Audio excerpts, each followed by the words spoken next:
پھر حضرت علقمہ رضی اللہ تعالیٰ کی مشہور حدیث ہے کہ نزا کا وقت ہوا اور جان قبض نہیں ہو رہی. صحابہ نے آ کے کہا کہ علقمہ کیوں رو رہے ہو، پریشان ہو؟ تم زندگی تو اللہ کی ایک امانت ہے، تو جانا ہے دنیا میں کل نفس ذائقۃ الموت، تو لہٰذا تم اللہ کو یاد کرو، کلمہ پڑھو. وہ کہا کون سا کلمہ پڑھو؟ تو اس پہ پھر صحابہ کرام متفکر ہوئے، حضور علیہ السلام کو جا کے اطلاع دی کہ علقمہ کی تو عاقبت مشکوک ہو گئی. حضور تشریف لے گئے اور یہی بات ان کو دہرائی تو انہوں نے کہا حضور کون سا کلمہ؟ تو پھر آپ سمجھ گئے کہ کوئی اس کے وجود سے ایسی غلطی سرزد ہوئی ہے جو رکاوٹ بن رہی ہے. فوراً پوچھیں اس کے ماں باپ میں سے کوئی حیات ہے؟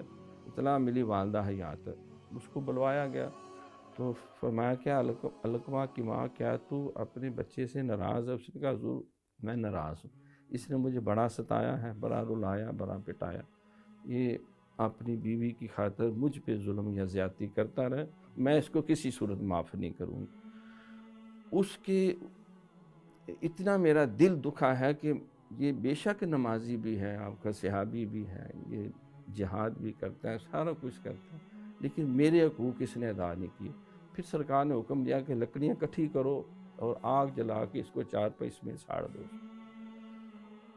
تو اس کیفیت کو جب ماں کو پتہ چلا کہ میرے بچے کو زندہ آگ میں ساڑ دیں گے، جلا دیں گے، تو وہ پھر دل نرم ہو گیا. کہا حضور میرے سامنے میرے بچے کو آگ میں نہ جلائیں، تو میں اس کو معاف کرتی ہوں.